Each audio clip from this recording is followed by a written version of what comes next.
Hey, David, thank you so much for coming on to CEO Chats. Guys, David is the CEO of Pure Tropix, which is a huge skincare brand that I've been following for a while now. And I'm super proud to have David within my network. I know him through one of my good friends, Melissa, and he came on here to talk to me and hopefully put me on game and how he got there, what he's got going on, spill some knowledge. And I'm just super grateful. Thank you so much for coming on, David. Thank you for having me. Yeah, I want to know everything within these 15 minutes. How'd you get started and where are you going? So the way I got started, I was working on the military base here, where I live as a contractor, and they made us shave because we had to be respirator and oxygen mask certified. So every time I would shave, I'd break out of ingrown hairs. I tried everything out there I could buy, nothing worked. So I kind of came up with a way to stop it myself. So once I used that on myself, I decided that if this works for me, it's going to work for everybody else or a lot of other people. And that's really how the business started from there. Started selling, trying to sell to men. Women start buying more than I ever realized. So I pivoted and start selling to women. That is a short Reader's Digest version of how I started and where I'm going. That's a question I ask myself on a daily basis. Half of me wants to sell a company and go live out overseas. The other half is like, nope, we're going to take over the world first. So, I'm working on inroads into South Africa right now through a store that's kind of like our version of Walmart. We won several awards out there, and I'm doing the same in Brazil right now. Trying to open, since import tax is 100 to 120%, meaning if they spend $20, they're paying $20 in customs fees. I'm looking to open a facility there and grow because there's no Black-owned hair company or skincare company in the whole country. Wow. I was in South Africa, and so I definitely saw the divide between like the wealth gap and the racial inequalities there when I visited. So the fact that you as an American are saying there's no Black-owned. No, that's Brazil. That's Brazil I'm talking about. Oh, South Africa, I'm sure there's a few. Okay. I was going to say. It's not as much, and they're not that big, actually, though. When we sell a lot out there, we've been marketing out there since the start, and we've only been able to ship there for 2 years, but we were finding wholesalers to sell to out there and stuff. So, and the divide, like you said, is huge. Right. There's a huge divide out there. Right. And so I just want to point out what you originally said. You said you identified a problem that you were having, and then you found a solution, and that's what you were selling. And I don't think most people realize that's how most entrepreneurs get started. It's like, this is an issue I'm having, and I've identified a solution, and I'm just selling it. And Correct. So when you got from that point from, okay, now I want to sell it, what were your next steps? Like, what did you do? So I opened up a big cartel. This is when Big Cartel was out. And I start trying to sell one thing at a time. I was solely marketing on Instagram and growing through Instagram. I still remember the day, and I was working full time doing all of this. I was making the products. I was doing research, not on the clock, but on the clock. I was doing a lot of stuff. And I remember the first day we sold some, and I didn't know what to do. I was excited, like, okay, so if I made $50, I can make more money. I remember our first day hitting $1,000 in sales. From there, I was hooked. Well, I just made that is so much money.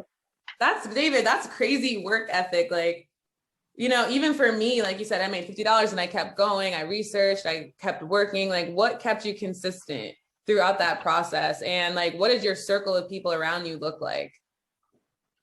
So what kept me consistent? I would say I knew I wanted more. I knew my job wasn't going to do it for me. Since I was little, I've always had a vision of my life, how I wanted to be. I just really didn't know how I was going to get there. So I knew I wanted more. And so once I was looking to open a business. I mean, I've opened up a few little things here and there. Stuff didn't work out, but I mean, once I discovered online sales, that was it for me. Now my circle is relatively small. It's a lot bigger now. But when I first started, I didn't really know nobody. I kept to myself, grind, and that's how I am mostly too. But my circle, I do have friends who make a million in a day. I've done it several times, several friends. You know, I'll look at myself and be like, damn, we just did 60,000 a day. What am I doing wrong? But at the same time, I'm so competitive, it drives me. And I can reach out to any of my friends and be like, yo, I want to do a webinar. What system do you think I should do best? And they always have the answers and vice versa. So I would say your circle is important, but I mean, you'd be surprised how far some podcasts and audio and Audible will get you. And that's really how I started out, just digesting every piece of information I could get. I like how you said that. So you were, as you were doing, you were learning, like you were a student of your craft is what you're basically saying. Even now, to this day, I go through 3 to 4 podcasts a day on the beauty industry while I work. So, I mean, it's always something to learn, always more to change. And there's always someone making more money than you. So I believe you should be the forever student. You should always be learning.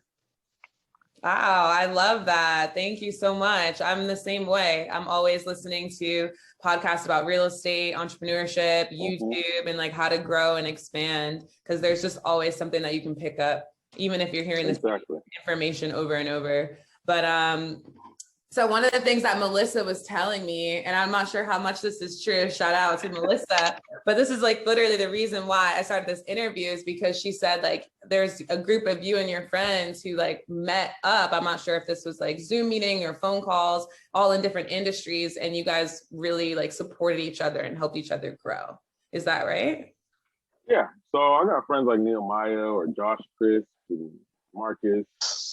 Him 500, all of these guys, we all meet up. We all do get-togethers. We're doing one end of this month where we're all gonna fly out to Colombia and teach each other what we know.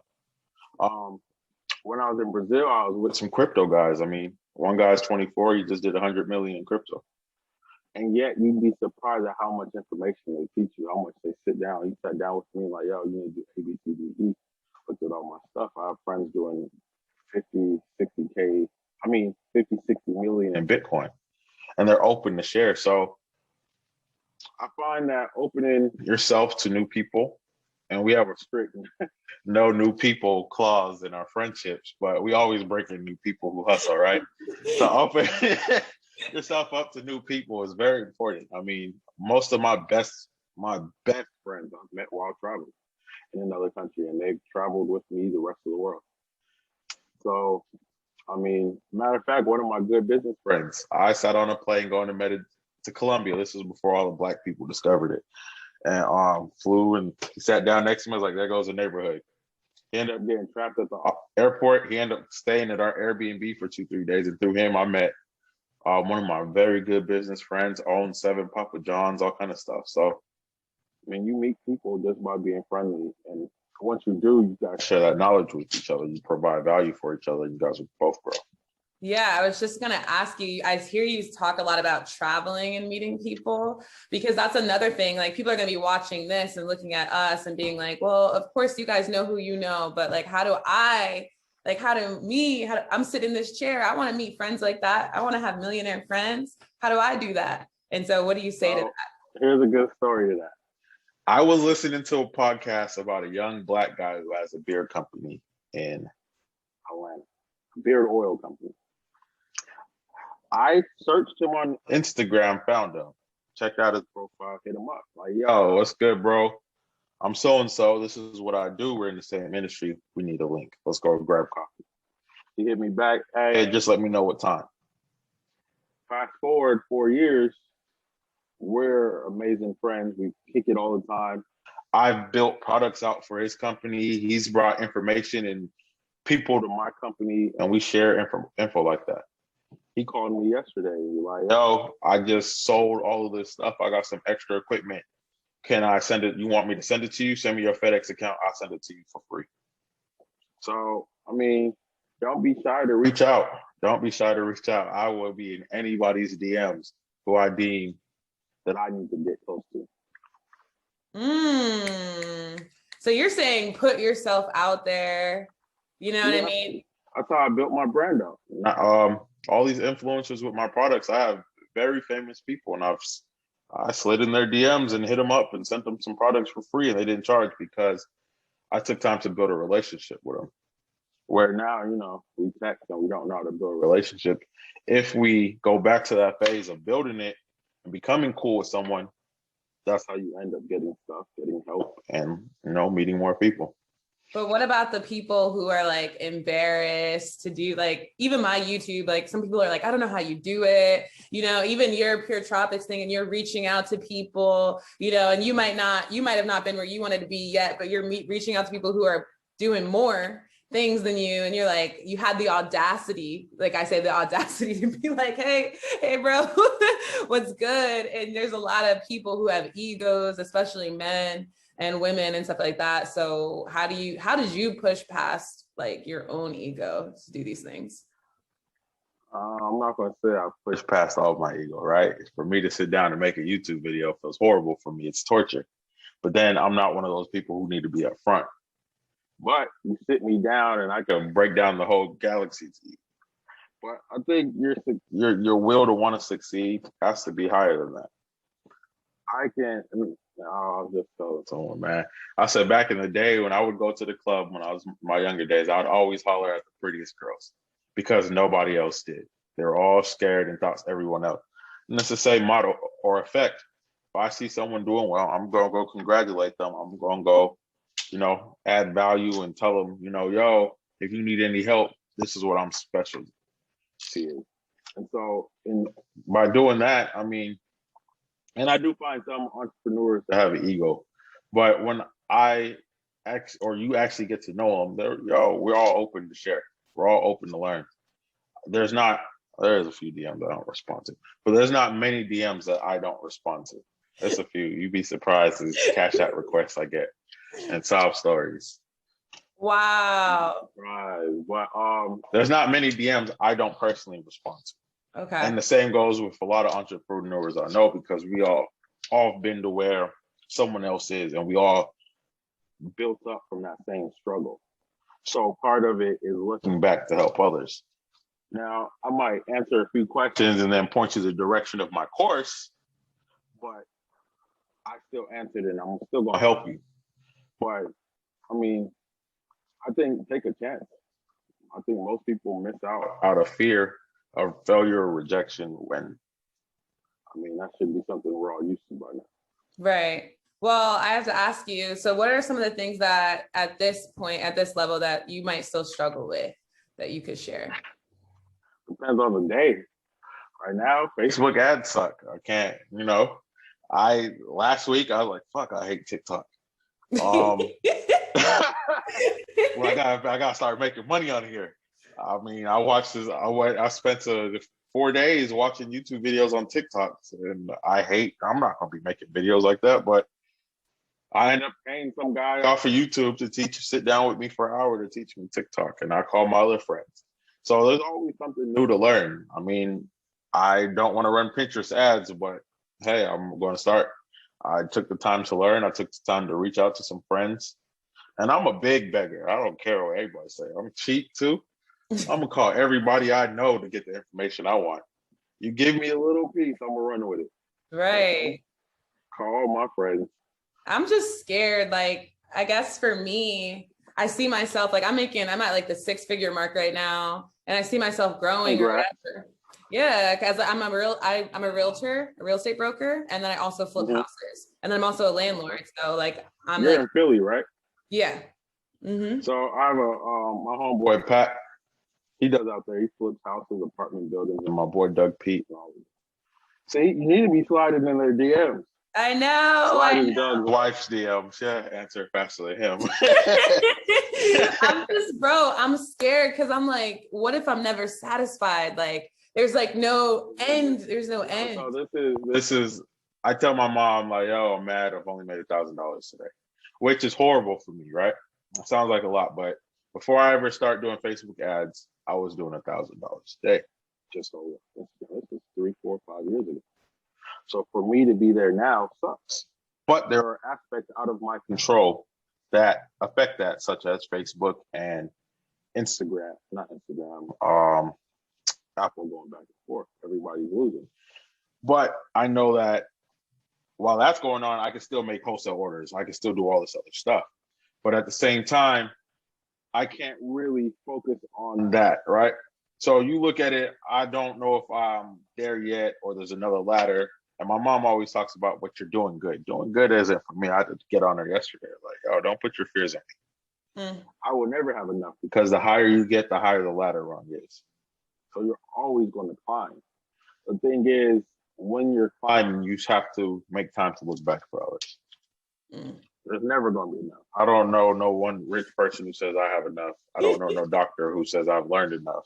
It's never enough. It's just that the ladder rungs are higher up in the air. But don't you get like, isn't that torture though, in a way, to never be satisfied? No. How is that torture? Because it's no like, you know, like breath, like I'm good. Like it's always like you're chasing or you're running. Like at least that's what I'm feeling like within me now. I'm like, well, damn, like when do I get time to just like, I'm all right, like chill, you know? I had a tattoo I was gonna get. It says, and I'm paraphrasing, so I don't remember it is. There's a quote that says, "May I never be satisfied, may I never be complacent." I don't believe there's enough to satisfy me. I mean, there's always more. But I'm very competitive. I don't chase more, right? I'm just solely trying to perfect my routine and my systems and my process. But in that pursuit, there is more that I want. I remember when I was driving a 94 Camry, then I went to a different car, then I went to a different car. And now I have a 2020 Audi A7 supercharged and everything. And I'm looking at my friends like, oh, you guys got Lamborghinis. I don't even like driving my car with you guys. And, you know, so there's always more. And it's not always about the material stuff, right? I could care less about, I could have had a exotic car years ago. That's not where I like. My joy is traveling. So where they're okay having a car and on the weekends everybody drive, I'm out the country. So you just have to find, and I don't like the word balance, but you have to find what it is that motivates you. It ain't about more money. It may be more freedom. It may be the ability to help other people. During COVID, I fed 600 families in Guyana simply because I have the means to. So you just got to find what it is for you that motivates you. If there's always going to be more, but you got to find something to compensate and balance that out. Thank you so much, David. Like all of that information, like I hope people are taking notes because like, I feel like this is like a coaching session, like a one-on-one coaching session that you're just giving out free game. And I know your time is super valuable and that pretty much like cuts it at our last 15 minutes. I just had like one little nugget that I want to ask. If you could tell your teenage self something, because I know I have a lot of kids watching from At the Well on here. Like if you could tell your younger self something or give yourself advice, like what would it be? Work harder. Work harder. I mean, there's a lot of stuff I wish we learned when we were younger that they don't teach you. But at the same time, the world is constantly evolving. So if at 13, 14, 15, you told me to open an online store, that wouldn't have been as possible as it is now. Right. I can be anywhere in the world and I can make thousands of dollars on my phone a day because there is a means to online. And everything is out there on YouTube and one Google search away. So, I mean, I was building a funnel last night and I didn't know how to do something and I YouTubed it and found it. So work harder, take your free time, cut out the TV, cut out the BS, and even social media, unless you're using it to make money, cut some of that out, put that time into learning to make money, learning to be free. Okay. Thank you so much for that. And I hope everyone could hear you. I know the sound was going in and out a little bit, but I'll try to adjust that on my end when I'm editing. And you guys, David's social media information is going to be down in the description. Don't forget to follow him, like and subscribe and check out his products. They're amazing. Melissa did send me some too as well earlier. So I really loved it. Text me your info. I'll mail some out. Okay. I love that. Thank you. And if you guys have any questions, you know, David said, hit him up. Shoot your Hit me up shot. on Instagram. I'll always answer. You ask for money, I'm just gonna laugh and keep moving, but I'll always answer. And that's it. That wraps it up for another episode of CEO Chats. I hope you guys enjoyed this one.